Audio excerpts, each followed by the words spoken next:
ओम नमः शिवाय। सभी भक्तजनों को हाथ जोड़कर नमस्कार। आज हम बात करेंगे छठवां अध्याय शिव महापुराण का। पहले 5 अध्याय मैंने पार्ट 1 में डाले हैं, तो आप वीडियो वहां जाकर देख सकते हैं। पाप पुण्य वर्णन। सनत कुमार जी बोले, हे व्यास जी, किसी भी बात पर घमंड या अभिमान करना, क्रोध कपट व साधुओं से द्वेष रखना, किसी अन्य पर अकारण कलंक लगाना, शिवालय के वृक्ष और बगीचे में लगे पेड़ के फल फूल टहनियाँ तोड़ना एवं हरियाली को उजाड़ने वाले, किसी के धन को लूटने वाले, अन्यथा किसी के धन धान्य या पशुओं को चुराने वाले, जल को अपवित्र करने वाले, स्त्री या पुत्र को बेचने वाले, अपनी स्त्री की रक्षा न करने वाले, दान न करने वाले, असत्य बोलने वाले, शास्त्रों के अनुसार कार्य न करने वाले, दूसरों की निंदा करने वाले, पितृयज्ञ व द्वेष, देव यज्ञ न करने वाले, व अभिचार करने वाले एवं भगवान में आस्था न रखने वाले सभी मनुष्य पापी कहे जाते हैं। पर स्त्री पर, पराई स्त्री पर आसक्त होना, हिंसा करना, बांस, ईंट, लकड़ी, पटियां, सींग, काल आदि से मार्ग रोककर दूसरों की सीमा हथिया लेना, पशुओं एवं नौकरों से बुरा व्यवहार करने वाले एवं उन्हें दंड देने वाले, भिखारियों को भिक्षा न देने वाले, भूखे को भोजन न देने वाले, शिव मूर्ति को खंडित करने वाले, गाय को मारने वाले, बूढ़े बैल कसाईयों को देने वाले, दीन वृद्ध दुर्लभ रोगी को सताने वाले, शरणागतों पर दया न करने वाले मूर्ख मनुष्य पाप के भागी होते हैं। अन्याय करने वाले राजा, ब्राह्मणों से कर वसूलने वाले, गरीबों से छीनकर धन एकत्रित करने वाले मनुष्य नरक आगामी होते हैं, उन्हें नरक में जगह मिलती है। ब्राह्मण कुल में जन्म लेने के पश्चात भी बढ़ई, वैद, सुनार, शिल्प करने वाले, ध्वजा बनाने का कार्य करने वाले मनुष्य भी पापी होते हैं। जो किसी अन्य स्त्री को चुराकर अपने घर में रखते हैं महापापी होते हैं।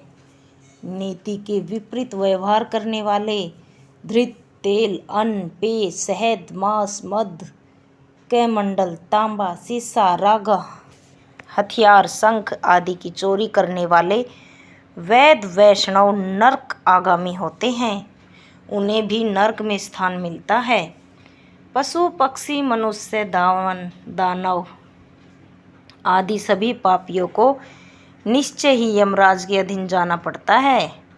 एक दूसरे से असमानता का व्यवहार करने वाले दुष्ट पापियों को दंड देने वाले सभी के शासक यमराज हैं और मरने के पश्चात मनुष्य को यातनाएं भोगनी पड़ती हैं। इसलिए मनुष्य को अपने जीवन काल में ही अपने पापों का प्रायश्चित अवश्य कर लेना चाहिए। बिना प्रायश्चित किए पापों का नाश असंभव होता है। जो भी मनुष्य मन, वाणी और शरीर द्वारा जाने अनजाने में पाप करता है, वह अपने दुष्कर्मों का फल अवश्य ही भोगता है। उमा संहिता 7वां अध्याय। अब हम बात करेंगे 7वें अध्याय की, शिव महापुराण के 7वें अध्याय की, नरक वर्णन। इसमें नरक का वर्णन किया गया है। सनत कुमार जी ने महामुनि वेद व्यास से कहा, हे महामुने, इस संसार में पाप करने वाले भी सभी मनुष्यों को यमलोक जाकर अपने पापों का फल अवश्य भोगना पड़ता है। पुण्य आत्मा जीवन उत्तर दिशा के मार्ग से यमलोक जाते हैं, जबकि पापी मनुष्यों को दक्षिण दिशा की ओर से यमपुरी जाना पड़ता है। वैवस्वत नगर और यमपुरी के बीच की दूरी 86,000 योजन की है। धर्मात्मा मनुष्य जो दयालु प्रवृत्ति के हैं सुगम मार्ग से पहुंच जाते हैं, जबकि पापियों को बड़े कठिन मार्ग से जाना पड़ता है। उनके रास्ते में नुकीले कांटे, गरम बालू व छुरियों जैसे नुकीले कंकड़, कीचड़, सुइयां, अंगारे, लंबे अंधकार युक्त वन, बर्फीले मार्ग, गंदा पानी, सिंह, भेड़िए, बाघ, मच्छर एवं अनेक तरह के जहरीले और भयंकर कीड़े, सांप, सूअर, भैंसे एवं अनेक भयानक भूत, प्रेत, जीव एवं डाकिन, शाकिनी उस पापी मनुष्य को रास्ते में कष्ट देने के लिए खड़े होते हैं। तभी तो नरक का द्वार बोलते हैं। वे पापी मनुष्य इतने भयानक रास्ते पर यमदूतों की मार सहते हुए आगे बढ़ते हैं। भूख प्यास से व्याकुल नंगे शरीर वे यातनाएं सहते हुए रास्ते को तय करते हैं और पीड़ा की अधिकता के कारण रोते और चीखते चिल्लाते हैं। उनके शरीर से खून बहता है और कीड़े उन्हें नोचते हैं, परंतु यमदूत फिर भी उन्हें पासों से बांधकर घसीटते रहते हैं। इस प्रकार अत्यंत कठिन मार्ग पर चलते हुए वे अपने यमलोक तक की यात्रा को पूरा करते हैं। वहां पहुंचकर यमदूत उन पापी मनुष्यों को यमराज के सामने ले जाते हैं। यमलोक में यमराज उन मनुष्यों के पाप और पुण्य का लेखा जोखा देखते हैं। वहां पर उनके जीवन का सारा हिसाब किताब होता है। पुण्य आत्माओं को यमराज प्रसन्नतापूर्वक उत्तम विमान में बैठाकर सादर स्वर्ग लोक भेज देते हैं, परंतु यदि उन्होंने कुछ भी पाप किए होते हैं तो उन्हें उनका दंड अवश्य भोगना पड़ता है और अपने पापों को भोगने के पश्चात उन्हें यमदूतों द्वारा स्वर्ग भेज दिया जाता है। परंतु ऐसे मनुष्य जो सदा ही पाप कर्मों में संलिप्त रहते हैं को यमराज का बड़ा भयानक रूप देखने को मिलता है।